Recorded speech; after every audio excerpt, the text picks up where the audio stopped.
Grâce aux tokens qui sont distribués et disponibles sur la blockchain, on va donc opérer la gouvernance de la blockchain. Donc ça, c'est quelque chose qui est fondamental. On est dans un système de confiance et dont la confiance est entre autres issue de la distribution. Le fait que de très nombreuses personnes vont participer et par conséquent, cette dilution de responsabilité ou cette micro-confiance donnée individuellement va créer une confiance globale. La conséquence de cette distribution est qu'il va falloir que l'on ait des prises de décision qui soient elles aussi distribuées, qu'on arrive à avoir des consensus dans la prise de décision. Le programme d'une blockchain, il est au départ défini, mais je dirais que comme tout système, il doit s'adapter au fur et à mesure du temps et donc doit évoluer. Les évolutions doivent être proposées par des participants à la blockchain et il doit y avoir un choix qui est réalisé entre les bonnes idées et un refus des mauvaises idées. Et donc pour ça, on est dans un système qui est entièrement démocratique. Et dans ce système démocratique, il va y avoir des votes. Donc il va y avoir ce que l'on appelle des HIP, c'est-à-dire des propositions d'amélioration du protocole, donc des évolutions de l'algorithme qui peuvent être proposées par tout un chacun.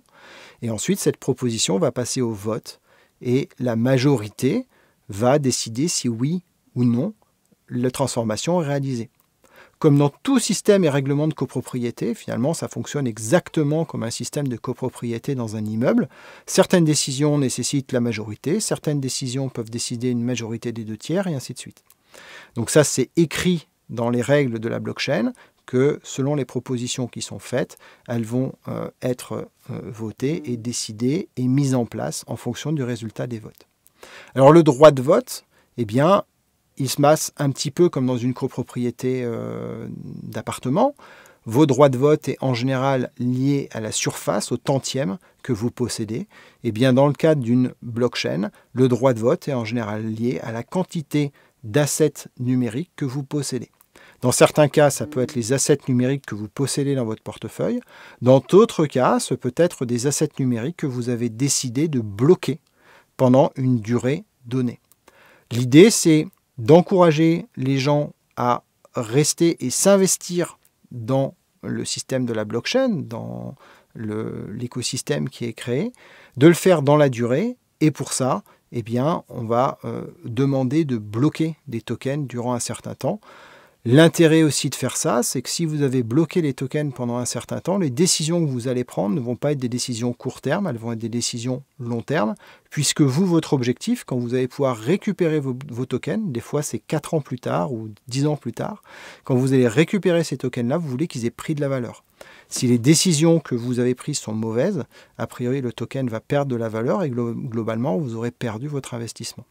Donc l'objectif, c'est que les décisions qui soient prises soient des décisions qui globalement sont bonnes pour l'ensemble du système, qui valorisent le système et qui le valorisent dans la durée. Donc ça, c'est ce qu'on appelle la gouvernance. Les règles de gouvernance peuvent être différentes sur chaque blockchain. Et elles sont différentes en général sur chaque blockchain. Et donc, il faut se renseigner sur les règles de gouvernance quand on veut rentrer dans des projets, quand on est des mineurs, pour savoir comment les choses fonctionnent et agir en fonction et prendre ses décisions en fonction. En tout cas, le système de la blockchain est un système qui est décentralisé, qui est démocratique, sur lequel on a une prise de décision qui est liée à la quantité, à l'investissement et donc à l'implication que l'on a pris dans l'entreprise. Encore une fois, je fais le parallèle avec les actions des sociétés où le pouvoir dans les entreprises qui sont cotées est lié au nombre de parts que vous possédez. Et donc, si vous achetez sur le marché beaucoup de parts d'une entreprise, eh bien, vous avez du pouvoir au sein de cette entreprise dans les décisions qui sont prises.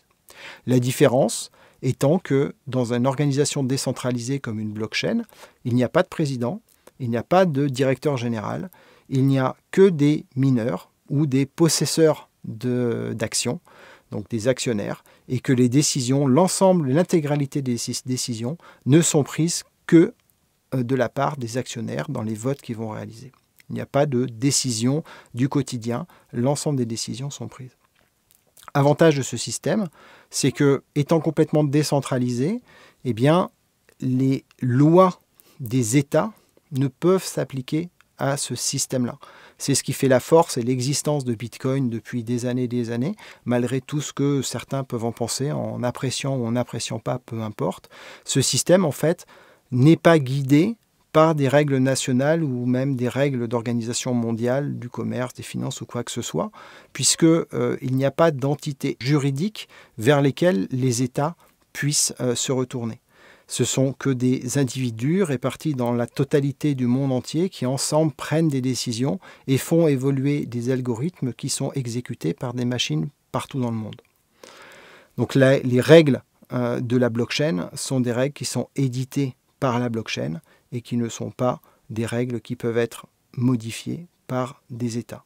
Bien entendu, les gens qui sont derrière les blockchains ont un intérêt à ce que ces blockchains vivent dans le temps, ont un intérêt long terme à ce que ces tokens aient de la valeur et conservent de la valeur, et par conséquent, ils ont quand même un intérêt à ce que les blockchains s'inscrivent dans un fonctionnement mondial juridique qui globalement fait que les blockchains de façon globale ne soient pas complètement interdites ou pourchassées d'un point de vue juridique, et que donc ce système de crypto puisse s'intégrer dans le système économique classique. Donc vous voyez que même s'il n'y a pas d'emprise des gouvernements sur un système totalement distribué comme peut l'être Bitcoin, malgré tout ce système tel que Bitcoin, pour survivre, va devoir toujours faire des concessions et s'adapter à cet environnement de façon à ce qu'il puisse continuer d'exister. Maintenant, ce qu'il faut toujours avoir en tête, c'est que pour que le système existe, il suffit de 3 personnes, 3 ordinateurs qui fonctionnent quelque part dans le monde. C'est aussi ce qui rend ces systèmes totalement résilients et globalement indestructibles.